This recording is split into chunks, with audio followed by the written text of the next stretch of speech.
అన్ని ప్రణాళికలు కూడా ఆ రోజు ప్రభుత్వంలో అప్పుడు అన్ని కూడా ఫైనల్ అయిపోయినాయి.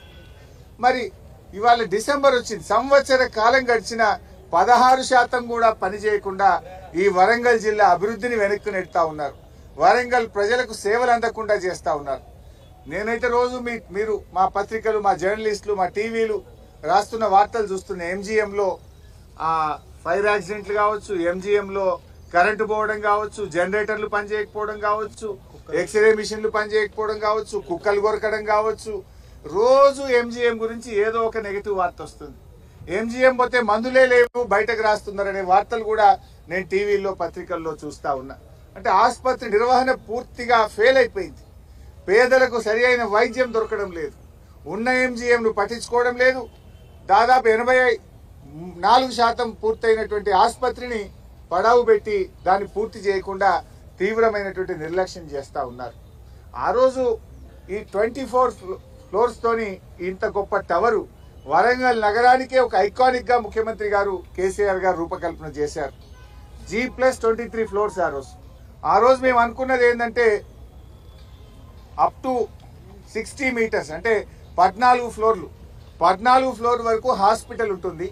14 నుంచి 24 వరకు మిగతా 10 ఫ్లోర్లలో పీజీ స్టూడెంట్స్ అకామిడేషను, డాక్టర్ల అకామిడేషను, స్టాఫ్ నర్సుల అకామిడేషను, బ్లడ్ బ్యాంకు, ల్యాబ్స్, ప్రొఫెసర్లకు, సూపరింటెండెంట్లకు వాళ్ళ ఆఫీసు, ఇవన్నీ కూడా మిగతా 10 ఫ్లోర్లలో ఏర్పాటు చేశారు. అంటే మొదటి 14 ఫ్లోర్లలో హాస్పిటల్ను, మిగతా 10 ఫ్లోర్లలో బ్లడ్ బ్యాంకులు, మన టెస్టింగ్ సెంటర్లు, labs, quarters, PG students quarters, doctors quarters, ఇవన్నీ కూడా జాగ్రత్తగా అందరు ఇక్కడే ఉంటే ఎమర్జెన్సీ సేవలు బాగా అందుతాయని ఎంతో ప్రణాళికబద్ధంగా చేశాం. అయితే ఈ ప్రభుత్వం వచ్చినాక ఏదో ఒకటి, ఎందుకంటే వాళ్ళు బురద జల్లడమే లక్ష్యం తప్ప ఒక మంచి పనిని ముందుకు తీసుకుపోయే సోయి ఈ కాంగ్రెస్ ప్రభుత్వానికి లేకపోయింది.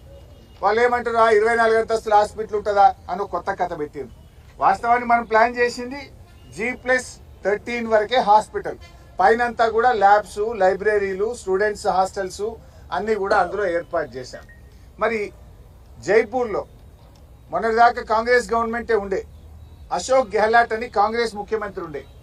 జైపూర్లో 110 మీటర్ల ఎత్తున 24 అంతస్తులతో జైపూర్లో ఇదే కాంగ్రెస్ గవర్నమెంట్ అక్కడ హాస్పిటల్ కడతా ఉంది. ఇప్పుడు అక్కడ కూడా గవర్నమెంట్ మారింది, కానీ అక్కడ వచ్చిన BJP government as it is ఆసుపత్రిని పూర్తి చేస్తూ ఉంది. మన హాస్పిటల్ హైట్ ఏమో 91 మీటర్లు, ఇది 91 మీటర్స్. కానీ జైపూర్లో అశోక్ గెహ్లాట్ కాంగ్రెస్ ముఖ్యమంత్రి కట్టింది 110 మీటర్లతోని. మరి అక్కడ కూడా ఆసుపత్రి ఆయన ప్రారంభించిండు. అంటే అక్కడ కాంగ్రెస్ పార్టీ చేస్తే ఒప్పు, ఇక్కడ బీఆర్ఎస్ పార్టీ చేస్తే తప్పు. ఇది కాంగ్రెస్ నీతి.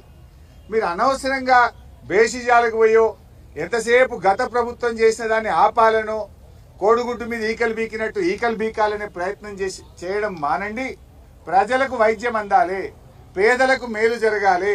2000 పడకల సూపర్ స్పెషాలిటీ ఆసుపత్రి వరంగల్లో వస్తే ఎంతో మంది పేద ప్రజలకు ఉచితంగా గుండె శస్త్రచికిత్సలు, కిడ్నీ శస్త్రచికిత్సలు, లివర్ మార్పిడీలు కావచ్చు, అన్ని రకాల వైద్యం, ముఖ్యంగా క్యాన్సర్ బారిన చాలా మంది ఇబ్బంది పడి వేల లక్షల రూపాయల అప్పుల పాలైతా ఉన్నారు.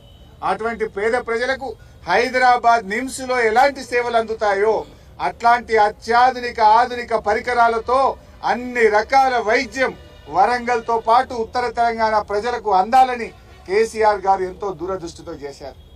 ఈ రాష్ట్రాన్ని 50 ఏళ్లు కాంగ్రెస్ పాలించింది, 16 ఏళ్లు తెలుగుదేశం పాలించింది. 66 ఏళ్లలో ఏ ప్రభుత్వం కూడా ఆలోచించని విధంగా కేసీఆర్ గారు వరంగల్లో ఇంత గొప్ప ఆసుపత్రిని ఇక్కడ తెచ్చే ప్రయత్నం చేశారు. హైదరాబాద్ నలుదిక్కుల 4 ఆసుపత్రులు, నిమ్స్ కు డబల్ మరో 2000 పడకల ఆసుపత్రి నిమ్స్ కు యాడ్ చేశారు. వరంగల్లో 2000 పడకల ఆసుపత్రి చేశారు. మేము అయితదేమో ఎందుకు తొందరపడి విమర్శించాలని ఒక ఏడాది ఓపిక పట్టాం.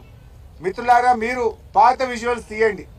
అక్టోబర్ 2023లో నేను ఈ హాస్పిటల్కి వచ్చినప్పుడు హాస్పిటల్లో ఏ పరిస్థితి ఉందో, ఏడాది తర్వాత మళ్ళొస్తే కూడా ఎక్కడేసిన గొంగలు అక్కడ అనే చందంగా ఈరోజు హాస్పిటల్ ఉంది. అంటే ఈ ప్రభుత్వం ఎంత పేదల వైద్యం పట్ల ఎంత నిర్లక్ష్యంగా వ్యవహరిస్తా ఉందో ఈరోజు మనం